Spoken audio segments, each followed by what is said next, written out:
devotees who had a paita, this is a paita, a Brahmin thread, they were getting prasadam first because they were considered to be better persons or higher persons or something. And Srila Bhaktisiddhanta came and saw that and he said, this is wrong. You should serve the prasadam first to the devotees who only have Harinam initiation because they're superior. Because they're taking shelter of the holy name alone. And these other persons, they're thinking they're big, big Brahmins. He said, but it's not necessary. And he quoted this verse from Chaitanya Charitamrita.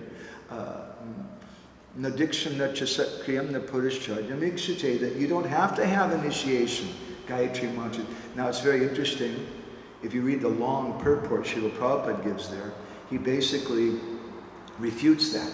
And he says that he quotes another verse, Nadikshata Shivomaru, that if you don't take second initiation, you may take birth as an animal. And he gives so many reasons why we should take initiation, but still, why we should have Gayatri mantra. But still, the verse says, and several verses say, you don't have to have initiation. Why? Because Chaitanya Mahaprabhu, he already gave the Maha Mantra to everyone. And therefore, devotees can chant it before initiation. Everyone can chant the Maha Mantra. And this is why Srila Prabhupada did this. Now, but that still doesn't satisfy our question. Okay, initiation is not necessary, and someone can chant the Maha Mantra before initiation. We're satisfied with that on the strength of this verse. Sri Chaitanya Makodgina Hare Krishna Divanaka. Sri Chaitanya Mahaprabhu Vijayanti Jagat Premni Vijayanti Tadavaya. He gave the Maha Mantra to the whole universe. He gave it to everyone. Okay, we can accept that. But then, what is the meaning of the first initiation?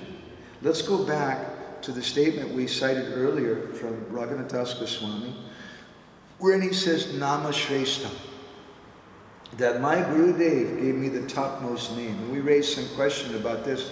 What does it mean? Krishna is Advaya Tattva. He's non-dual. He's one. But you're saying Nama Shrestha, the topmost name. Does that mean there's a secondary name? There's a good name and there's a bad name. What is that? Nam is Nam. It's always pure. Jiva Goswami, in his Kramasundarbha commentary in the 6th canto of the Bhagavatam, he gives a similar explanation. He says there's two types of chanting. Nam is one, Krishna is one, but our chanting is different. And he says there's Kevala Nam, or common chanting, like a name in the dictionary.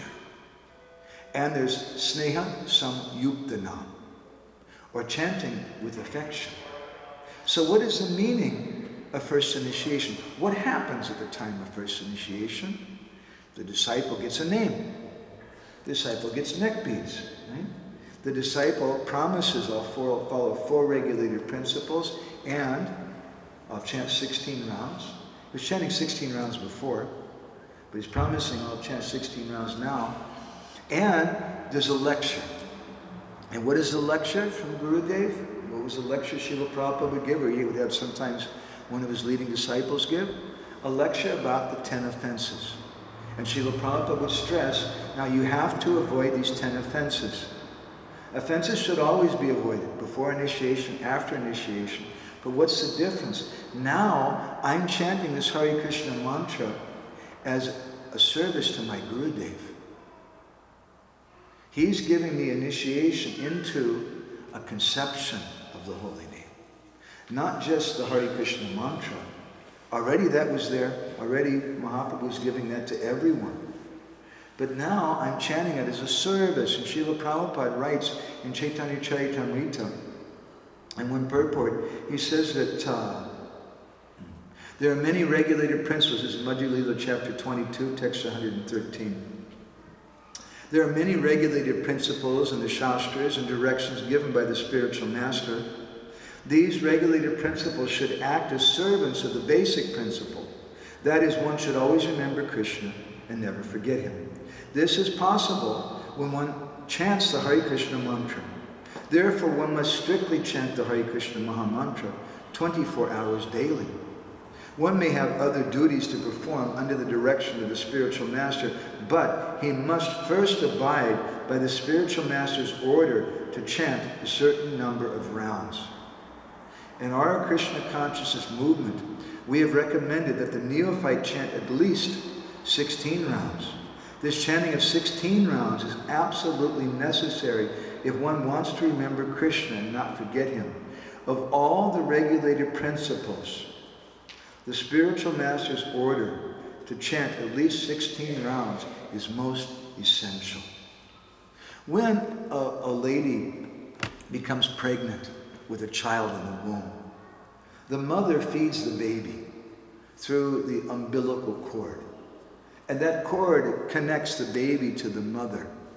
That connection to the cord is how the baby survives and is nourished. Similarly, we also have a cord which connects us to our Gurudev. It connects us, and through that cord, we're nourished. And this is the cord, our Japamala. Just as a baby, if that cord is somehow cut in the womb before the time of birth, the baby will die without that nourishment from the mother. Similarly, the disciple, if we stop this chanting, then we cut our relationship with Gurudev, and we may die. So, Gurudev in first initiation, what does it mean? It means now I'm accepting you. Now you have a dog collar, you belong to me. Now I've given you a name, I've given you a name. Because now you're mine. Because it's the Father who gives us a name. I've noted that sometimes different Vaishnavas have different names. In Orissa and West Bengal, there's something they call Daknam. Daknam means like a nickname. It's like, I'll give you an example. We were speaking the other day too. Some few years ago, we put an ad in the newspaper looking to hire someone, a typist, to help us in our book publication work. And a few different people came for interview. And one young man came who we eventually hired. And I asked him, what's your name? And he told me, Bideshi. Now, for those of you who understand some Hindi, or Bengali or real, Bideshi, and he's a Deshi, he's an Indian-bodied person. But he said, my name is Bideshi. I said, what do you mean, Bideshi? Bideshi means a foreigner. You're not a Bideshi, you're a Deshi. And he explained to me, he said, well, I have this other, I can't remember his other name, we always call him Bideshi. And he gave this other name, but he said, but I have this Daknam. Because in my village, everybody was born in the village. But when my mother started to have contractions and baby was coming, my birth was coming, there was some complications. She had to go to the hospital outside the village where I was born. And so they called me Bideshi, a foreigner, because I was born in a hospital outside of the village. Right? So that's a Daknam. But when someone asks you, we may have many different nicknames. Maybe your mother calls you Boo Boo, right? Right? And your friend calls you Bundu, and your wife calls you Rascal, and whatever. You may have different nicknames and things in different persons. But when you ask someone what is their name, you can understand who their father is by what they say. I'm not going to give a Daknam. I'm not going to say a name from some other Vaishnava that I may love or some other person, but you'll understand who my father is by that name. Because at the time of first initiation, Gurudev claims that person, you belong to me. And he gives that person a name. Now we've changed your name. You're no longer Mark. Now you're Madai Das, or I don't know, you're Mukunda, you're this, you're that. You get a particular name. You're already chanting the Hare Krishna mantra before initiation. But now you're doing it as service to Gurudev, part of your contract. I've made a contract, I'm going to chant 16 rounds, and this is my connection with you. And Gurudev says, okay, you do this as a service for me, but you should strive to avoid 10 offenses. And you should understand, by serving Gurudev, the mood of that mantra, his understanding of that mantra, and the meaning of that mantra. So this is something, the mystery of first initiation. Tomorrow I'd like to speak something more esoteric a little deeper topic. Why do we chant the names of Krishna? Why not chant the names of Radha? Why not chant the names of Gauranga? Why do we chant this Hare Krishna mantra? Why do we give so much stress on this thing? Some Vaishnavas, they say, no, better chant Radhe, Radhe, or better chant Gauranga, or better chant Nityananda, or even I've met some Vaishnavas, they say, better to chant Guru's name. So why don't we do that? Why do we chant the names of Krishna? That's something for tomorrow we'll discuss. But I'd like to stop here now and just ask everybody, because we'd like to have some Vaishnava Sangha, that's our purpose. And the Vaishnava Sangha is described by Krishna in the 11th canto of the Bhagavatam as Parasparam Katanam Pavanam Bhagavad Yasa Mito Rata Mitastushtir Nivita Mita Atmanam, that we should learn how to associate with devotees. And we do that by coming together and having some exchange. Not just one-sided talk, but there should be some reflections from it. Because sometimes maybe we don't understand something right. Or sometimes we repeat something. By Sheshika, who always does this, I like so much. Devotees, they share some reflection. Oh, you said this, I like this very much. And by repeating it, it helps us to keep it. And it helps in the Sangha and everybody else to understand it. Or maybe we say, it reminded me of this other thing. So we like to take reflections before questions. Does anybody have any reflections? It's also encouraging to me. It helps me understand at least somebody stayed awake and could talk.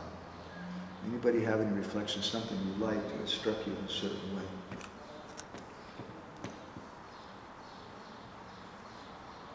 I really like your point about when the spiritual master gives us our Harinam initiation and how it's kind of his way of showing his ownership, so to speak, on that. Because when I did spend a little time visiting another Gaudiya Sangha, and I heard that that explanation that first initiation, it's not really so important. It's